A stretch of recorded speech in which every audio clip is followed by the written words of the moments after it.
শ্যামল সুন্দর নব ঘন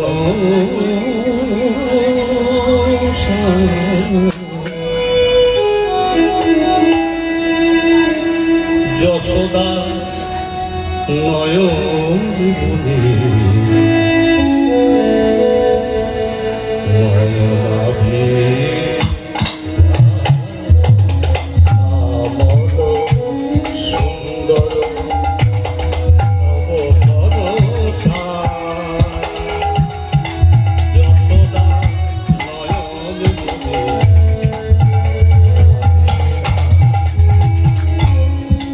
চন্দনে চর্চিত বিরাজিত চন্দনে চর্চিত বনমালা বিরাজিত হে নারায়ণ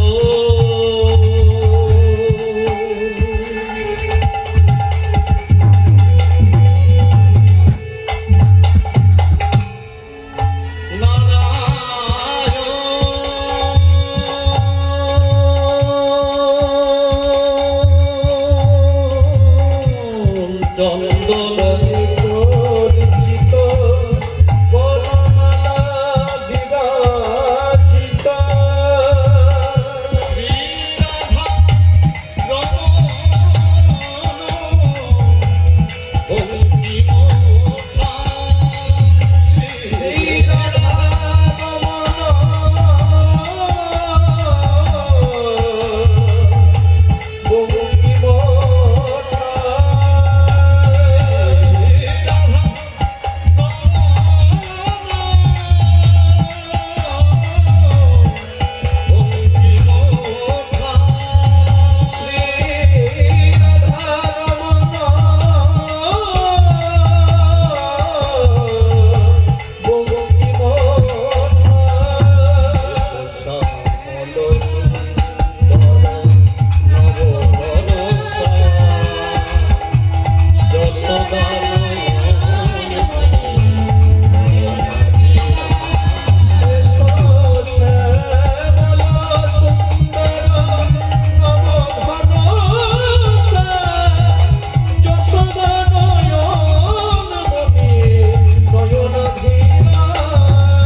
বৈষ্ণব মহোৎসব অর্থাৎ বৈষ্ণবদের মহা উৎসব। আজকে এই বৈষ্ণব মহোৎসবে আসতে পেরে নিজেকে বড় ধন্য বলে মনে হচ্ছে। একটা কথা, আমি এই গ্রামে আমার গুরুদেব এখনো রয়েছেন, একটি গুরুদেব এখনো আছেন, মানিক মল্লিক। আমার এই সঙ্গীত জীবনে উনি হচ্ছেন আমার সর্বপ্রথম গুরুদেব। তারপরে আরেকজন গুরুদেব ছিলেন এই গ্রামে অজিত মন্ডল মহাশয়, উনি হলো হঠাৎ করে পরলোকে গেছেন। আমি এই গ্রামে বহুদিন ধরে এসেছি গান শিখছি। তা আমি আসমুখে যখন আসি তখন আমার প্রথম গুরুদেবের সঙ্গে দেখা হলো। আজকে এই যে বৈষ্ণব মহোৎসবটা হচ্ছে, এটা শুরু কিভাবে হয়? দরবেশ গোস্বামী বলে একজন ছিলেন, তিনি দেহ রেখেছেন এখানে, তার সমাধি হয়েছে এখানে। তাই ওনাকে স্মরণ করে, ওনার নিমিত্তে, ওনার উদ্দেশ্যে আজকে এত বড় বৈষ্ণব মহোৎসবের আয়োজন করা হয়েছে। আমি সকলের কাছে অনুরোধ করব, ওনার নিমিত্তে ওনাকে স্মরণ করে আপনারা সকলে মিলে আমার সঙ্গে একবার প্রেমানন্দে নিতাই গৌর হরি হরি বল, হরি হরি বল, হরি হরি বল, হরি বল, হরি বল। এতক্ষণ আপনারা লীলা গান শুনে আসছেন, গৌর লীলা, কৃষ্ণ লীলা। আজকে আমি একটুখানি অন্য তরফে যাব, অন্য লীলায় যাব, যেটা হচ্ছে বৈষ্ণব মহোৎসব। তা আমরা পরম বৈষ্ণবের লীলা কথা সাধন করব। তাহলে পরম বৈষ্ণব কে বাবা? কৈলাসপতি ভোলানাথ। তাহলে পরম বৈষ্ণবের লীলা কথা সাধন করবো। লীলার নাম হলো হর পার্বতী মিলন। সময় বড় সীমিত, অনেক শিল্পী আছেন এখানে, আমি বিস্তারিত করবো না, অতি সংক্ষেপে পরিবেশন করবো। আরে শিবহীন যোগ্য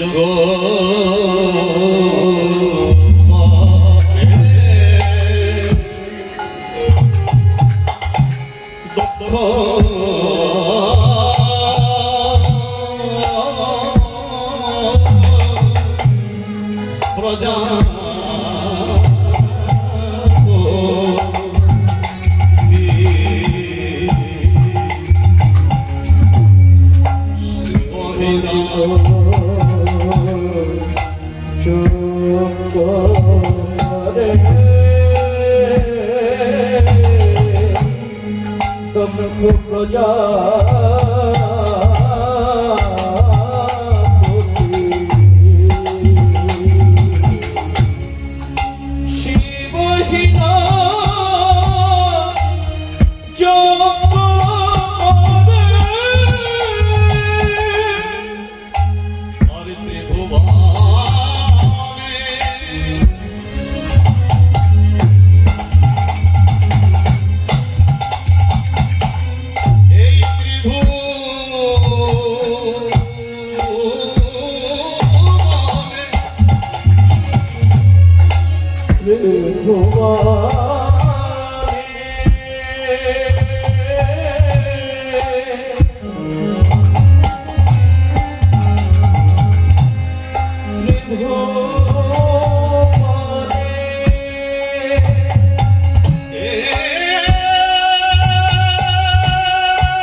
যজ্ঞকালে কইল দক্ষ শিবের নিন্দ নিহা লাগি অজাবক্র করিল ধারণ। অজাবক্র অর্থাৎ ছাগলের মুন্ড। দক্ষ প্রজাপতিকে শেষ পর্যন্ত ছাগলের মুন্ডটা আরোপিত করতে হলো দক্ষ স্কন্ধে। কিভাবে হলো? এটাই হচ্ছে লীলার বিষয়বস্তু। তাহলে সর্বপ্রথম আমাদেরকে জানতে হবে দক্ষ প্রজাপতিকে। দক্ষ প্রজাপতি হলো ব্রহ্মার মানস পুত্র। ব্রহ্মার দক্ষিণ হস্ত হতে দক্ষের জন্ম হয়েছিল। হিমালয়ের একটা শৃঙ্গের নাম হলো কঙ্খর। সেই কঙ্খরের অধিপতি হলেন দক্ষ প্রজাপতি। দক্ষ প্রজাপতির স্ত্রী নাম হলো প্রসূতি, কন্যা হলো ষষ্ঠী। তার মধ্যে একে একে সমস্ত কন্যাদের সম্প্রদান করলেন, অর্থাৎ বিবাহ দিলেন। শান্তি, পুষ্টি, ধৃতি, তুষ্টি, ক্ষমা, শ্রদ্ধা, মতি, স্মৃতি, 8টি কন্যাকে সম্প্রদান করলেন ধর্মরাজের হাতে। কলাবতী, কলা, কাষ্ঠা, কন্দলী, ভীষণা, কালিকা, কলহ, প্রবৃতা, অশ্লেষা, রাসনা, সুখী আদি করে 11টি কন্যা সম্প্রদান করলেন 11 রুদ্রে। দ্বিতীয়, অদিতি আদি করে 13টি কন্যা সম্প্রদান করলেন কশ্যপ মুনিকে। মৃগশিরা, পুনর্বসু, অশ্বিনী, ভরণী, বিশাখা, হস্তা, মোঘা, শবনা, উত্তর ফাল্গুনী, পূর্ব ফাল্গুনী, মূলাশক্তি, ভাদ্রপদী, অনুরাধা, রেশিকা, রোহিণী আদি করে 27 জন কন্যাকে সম্প্রদান করলেন চন্দ্রদেবের হাতে। তাহলে কত হলো? ধর্মরাজকে 8 জন, 11 রুদ্রে 11 জন, কশ্যপ মুনিকে 13 জন, চন্দ্রদেবকে 27 জন। কত হলো বাবা? 59 জন, তাই তো? আর সর্বকনিষ্ঠ কন্যা সতী নাম নিয়ে দক্ষ রাজাকে কৃপা করে, দক্ষ রাজাকে কৃপা করে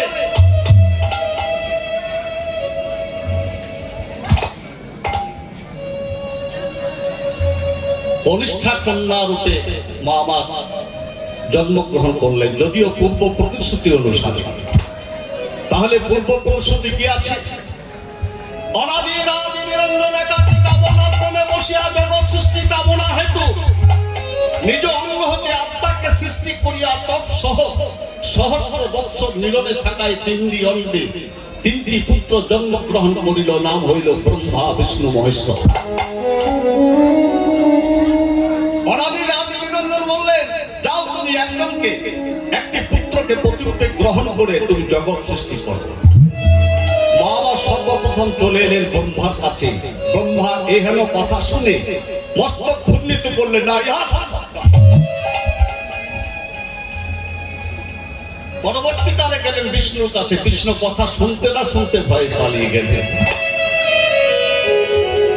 সর্বশেষ ভোলানাথের কাছে গেলেন। ভোলানাথ বলছেন, আমি একটা শর্তে গ্রহণ করতে পারি প্রস্তাব। কি শর্ত? না, 108 তোমাকে জন্ম মৃত্যু ধারণ করতে হবে। তাই পূর্ব প্রতিশ্রুতি অনুসারে মা আমার দক্ষ রাজার কন্যা রূপে জন্মগ্রহণ করলেন এবং শিবের আরাধনা করতে করতে করতে করতে ওই কৈলাসপতি শিবকে প্রতিরূপে গ্রহণ করলেন। দক্ষ প্রজাপতি মনে মনে চিন্তা করছেন, আমি তো কন্যা দায় হতে মুক্তি পেলাম, এবার তো জগতের জন্য কিছু করতে হবে যাতে করে জগতের মঙ্গল হয়। তাহলে কি করব? চিন্তা করছেন। চিন্তা করতে করতে করতে করতে স্থির করলেন, আমি জগতের মঙ্গল হওয়ার জন্য যজ্ঞ করব। ভক্তমণ্ডলী মায়েরা, এটা ঠিক কথা, এটা সত্য কথা। আমাদের সকলেরই 5টি করে যজ্ঞ করা একান্তই প্রয়োজন। শাস্ত্রে বলেছেন, কি বলছেন? অশ্বমেধ গোপালম্ভ বলবৈতকম নির্যজ্ঞ অতিথি সেবনং পিতৃযজ্ঞ তর্পণ। দেবযজ্ঞ, আত্মযজ্ঞ, পিতৃযজ্ঞ, ভূতযজ্ঞ, নির্যজ্ঞ, 5টি করে যজ্ঞ আমাদের সকলেরই করা উচিত। এহেন চিন্তা করে দক্ষ প্রজাপতি যজ্ঞের আয়োজন করবেন বলে সকলকে ডেকে পাঠালেন। সমস্ত দেব দেবী মুনি ঋষি ব্রাহ্মণ বৈষ্ণব সকলকে ডেকে পাঠালেন। আরেকটা কথা, গীতায় শ্রীকৃষ্ণ ভগবান অর্জুনকে বলছেন, হে অর্জুন, অন্নাৎ ভবতি ভূতান্তি পর্জন্য গন্ধ সম্ভব, যজ্ঞাৎ ভবতি পর্জন্য যজ্ঞ গন্ধ সমুদ্ভব। অর্থাৎ প্রাণী মাত্রে খাদ্য গ্রহণ করে, আর খাদ্য থেকে দেহের মধ্যে শরীরের মধ্যে রসের সৃষ্টি হয়, রস থেকে রক্ত, রক্ত থেকে মেদ, মেদ থেকে অস্থি, অস্থি থেকে মজ্জা, আর মজ্জার সারবস্তু হলো শুক্র, যা থেকে প্রাণী জগৎ সৃষ্টি চলছে। তাহলে আর যদি আমাদেরকে খেয়ে বেঁচে থাকতে হয়, খাদ্য গ্রহণ করতে হয়, তাহলে ফসল উৎপন্ন হতে হবে। তাহলে ফসল উৎপন্ন হবে কি করে? না বৃষ্টি হলে। তাহলে বৃষ্টি হতে গেলে মেঘের প্রয়োজন আছে। তাহলে মেঘ সৃষ্টি হবে কিভাবে? মেঘ দেশের থেকে সৃষ্টি হয়, বৈজ্ঞানিক মতে বলছে কার্বন ডাই অক্সাইড, অর্থাৎ ধোঁয়া থেকে। তাহলে ধোঁয়া কোথা থেকে হবে? যজ্ঞ করলে ধোঁয়া হবে। এহেন চিন্তা করে দক্ষ প্রজাপতি যজ্ঞের আয়োজন করতে সকলকে ডেকে পাঠালেন। সকলে যথা সময়ে এসে আজকে উপস্থিত হয়েছেন, আপন আপন আসনে বসেছেন, উপবেশন করেছেন। ক্ষণকাল দেরি করে দক্ষ প্রজাপতি যখন যজ্ঞস্থলে আসছেন, সভাস্থলে এসছেন, সকলে দাঁড়িয়ে সম্মান দিয়েছে, সম্ভাষণ জানিয়েছে। কিন্তু দক্ষ প্রজাপতির লক্ষ্য হয়ে গেল ওই একজনের দিকে। কে সে? কে? অন্য কেউ নয়, নিজের জামাতা কৈলাসপতি ভোলানাথ। ছি ছি ছি ছি ছি ছি। সকলে দাঁড়িয়ে আমাকে সম্মান দিল, হ্যাঁ, আর নিজের জামাতা হয়ে নির্লজ্জের মতো বসে থাকলো। ছি ছি ছি ছি ছি ছি। জ্ঞানহীন, জ্ঞান শূন্য, জ্ঞান নেই। জ্ঞান থাকবে কোথা থেকে? হ্যাঁ, সদা সর্বদা সারা অঙ্গে ছাই ভস্য রেখে ভূত প্রেতে সঙ্গ করে হেই হেই হেই হেই করে নেচে বেড়ায়। জ্ঞান থাকবে কোথা থেকে? ঠিক আছে, আজকে আমাকে যেভাবে অপমান করেছে, আমিও দেখাতে চাই আমাকে অপমান করার ফলটা কি হয়। ভক্তমন্ডলী মায়েরা, যারা শাস্ত্রজ্ঞ ব্যক্তি বসে আছেন, তারা নিশ্চয়ই বুঝতে পারছেন কৈলাসপতি ভোলানাথ উঠে দাঁড়ালেন না কেন। যেখানে শিব প্রতিষ্ঠা করা হয় সেই স্থান থেকে সরাতে নেই, সরালে কি হয়? অমঙ্গল হয়। কৈলাসপতি ভোলানাথ মনে মনে চিন্তা করছেন, আমি যদি দাঁড়িয়ে থাকি, উঠে থাকি, তাহলে তো জগতের অমঙ্গল হবে। আমার শ্বশুর মশাই জগতের মঙ্গলের জন্য যজ্ঞের আয়োজন করছেন, আর আমি যদি অমঙ্গল করে থাকি, যার জন্য তিনি বসে থাকলেন। আর দক্ষ প্রজাপতি কিন্তু এই কথাটা বুঝতে না পেরে কঠান্বিত হয়ে পড়লেন, আমি দেখিয়ে দিতে চাই। তাই যজ্ঞের সমস্ত কিছু কথাবার্তা আলোচনা হয়ে গেল। সকলে সমস্ত দেব দেবী মুনি ঋষি আদি করে আপন আপন স্থানে গমন করলেন। এবারে দক্ষ প্রজাপতি মনে মনে চিন্তা করছেন, নিমন্ত্রণ করতে যাবে কে? তাহলে কাকে পাঠানো যাবে নিমন্ত্রণ করতে? চিন্তা করছে নিমন্ত্রণ করতে যাবে একমাত্র মহাবলী নারদ, যার নাম হলো নারদ, নারদ, যাকে কোনো জায়গা যেতে, কোনো কাজ করতে রদ করা যায় না। হ্যাঁ নারদ। এই নারদের স্বভাব কেমন জানেন? এক ব্রাহ্মণ অতি গরিব ছিল তো, হ্যাঁ, তার কোন রকমে ভিক্ষা করে দিনপাত করে। এখন চিন্তা করছে, আমি তো এমনি গরিব, তাহে আবার আমার মা হচ্ছে অন্ধ, আর বউটা হচ্ছে বন্ধা ধরে। চিন্তা করছে, আমি এই প্রাণ আর রাখবো না, আমি নিজেকে শেষ করে ফেলবো। তাই একদিন গভীর জঙ্গলের মধ্যে খানিকটা হাতে দড়ি নিয়ে গেছে, আমি আত্মহত্যা করবো। তা যাই না, গভীর জঙ্গলে পৌঁছে গেছে, লক্ষ্য হয়ে গেছে একটা বিল্ল বৃক্ষ, তলায় রয়েছে একটা শিবলিঙ্গ। তা মনে ছেলে তো মনে মনে চিন্তা করছে, আমি যখন শিবলিঙ্গ দেখতে পেয়েছি, তা পুকুরে স্নানটা করে আসে, একটা পুকুরও রয়েছে, স্নান করে তারপর আমি বাবার পুজোটা দিয়ে আমি নিজেকে আত্মহত্যা করব। ঠিক ঠিক যায় না, স্নান করে পূজা করছেন। মহাদেব মহাদেব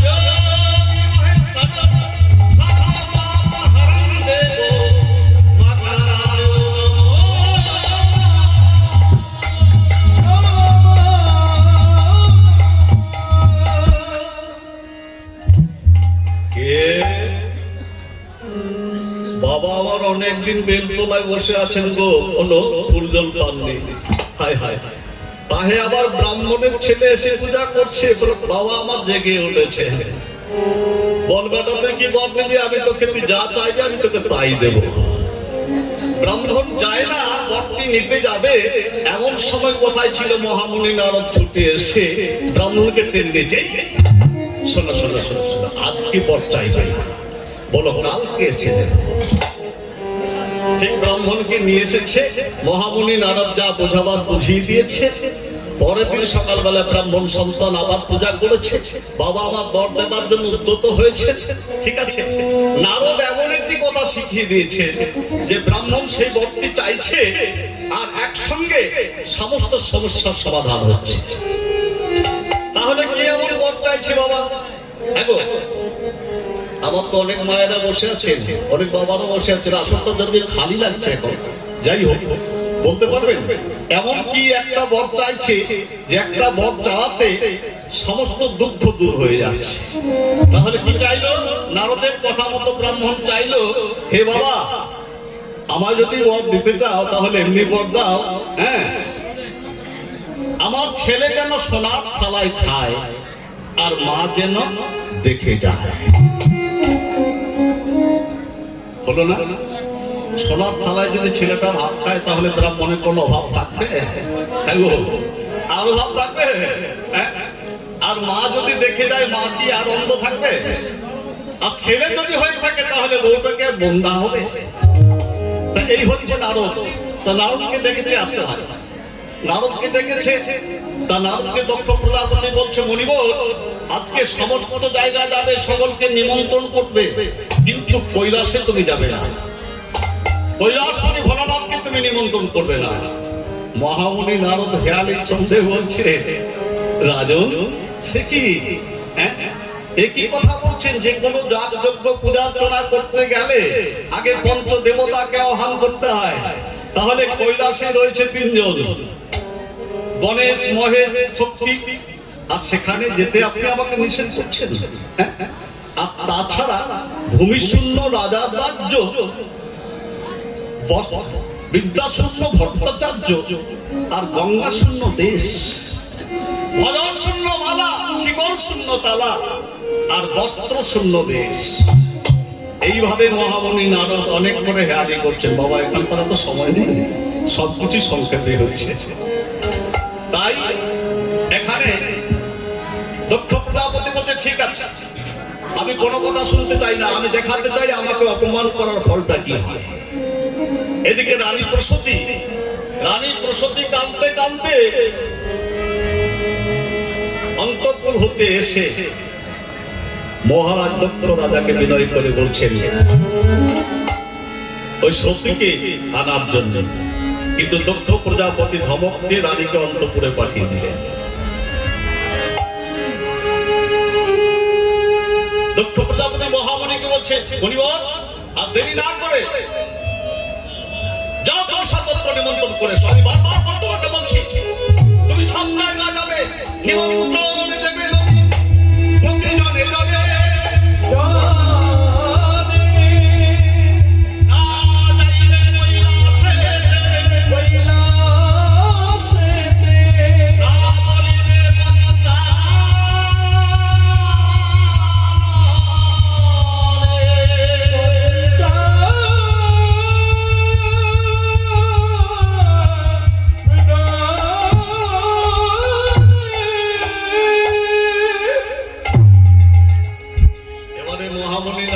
কথা না বাড়িয়ে দক্ষ প্রজাপতির কাছ হতে বিদায় নিয়ে আজকে চলে যাচ্ছেন সমস্ত জায়গার নিমন্ত্রণ করতে।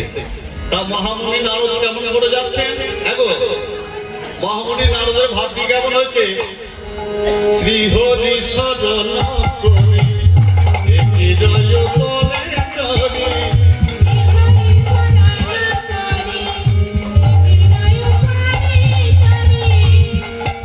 হরি সদন করি হৃদয় পরে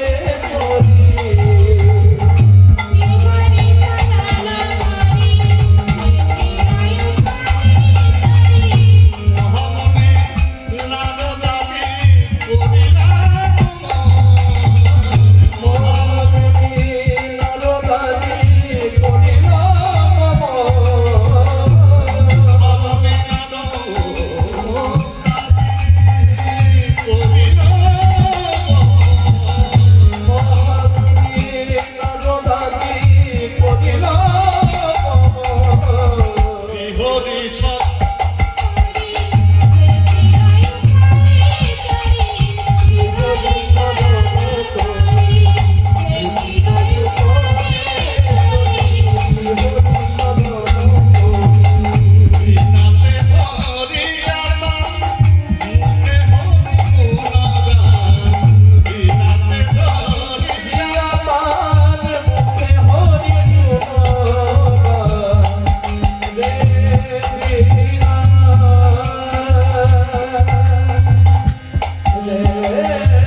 বৈকুণ্ঠ ধামে এসে নারায়ণকে নিমন্ত্রণ সামনে এইভাবে সমস্ত জায়গায় নিমন্ত্রণ করলেন। স্বর্গ মর্ত পাতাল, অতল বিতল, সুতল তল, তলাতল, মহাতল, রসাতল, সমস্ত জায়গায় নিমন্ত্রণ করা হয়ে গেল। সর্বশেষ কুবেরালো এসে কুবেরকে নিমন্ত্রণ করলো। এবারে মহামণি নারদ মনে মনে চিন্তা করছে, আমি যে এত দূর এলাম, তার সামনেই তো কৈলাস, এত দূর এসে মামার সঙ্গে দেখা না করে আমি চলে যাব? আমার নাম তো নারদ, নারদ নারদ কলহপ্রিয় নারদ। তার চিন্তা করতে কুবেরালয় নিমন্ত্রণ সেরে মহামণি নারদ চলে এলেন কৈলাস ধামে। তার কৈলাস ধামে এসে লক্ষ্য করলেন, কি লক্ষ্য করলেন? দেখে কৈলাস শিখর অতি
লক্ষ্য করুন, যদিও অনেকে রাগকে একসঙ্গে মিশ্রিত করে যেটা করা হয় সেটাকে রাগমালা বলে থাকে।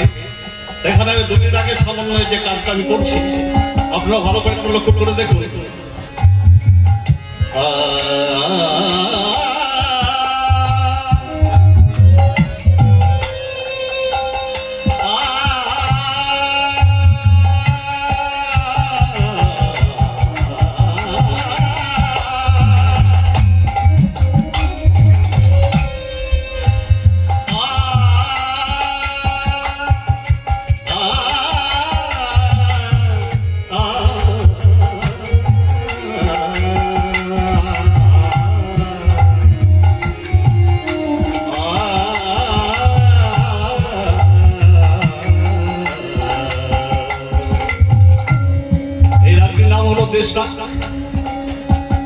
লক্ষ্য করুন, রে রে না রে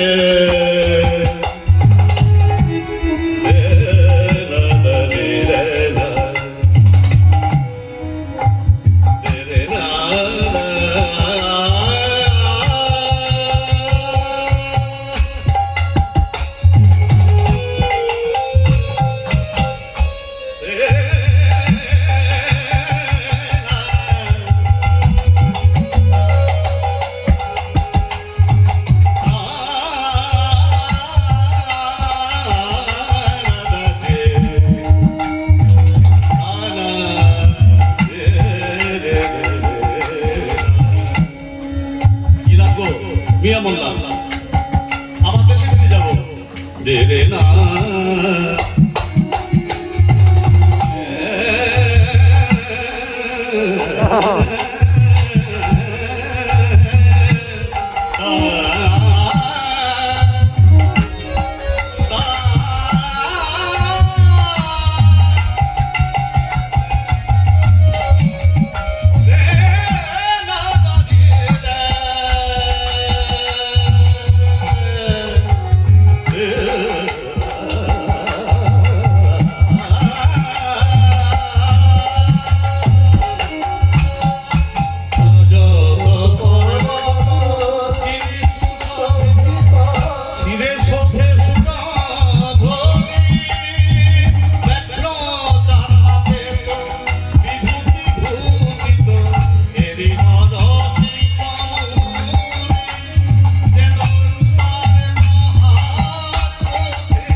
পরবর্তী কীর্তনিয়া মনোরঞ্জন ভূঁইয়া মানিক দাসকে আমাদের কমিটির তরফ থেকে অশেষ অশেষ ধন্যবাদ।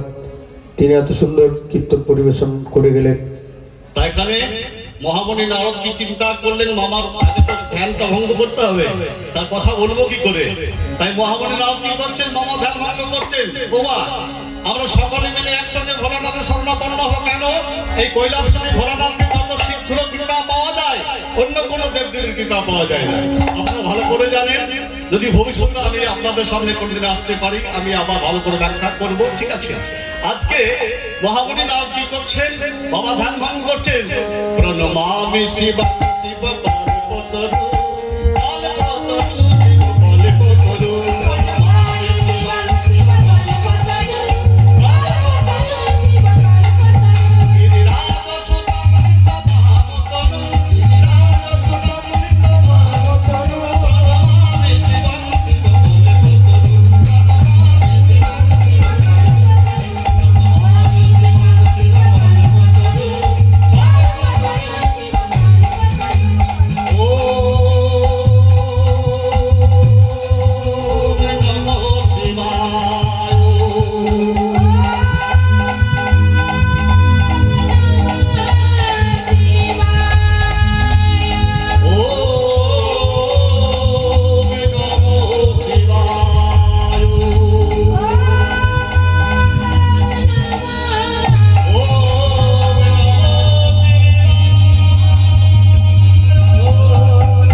পরবর্তী সম্প্রদায় চলে এসছে। আপনারা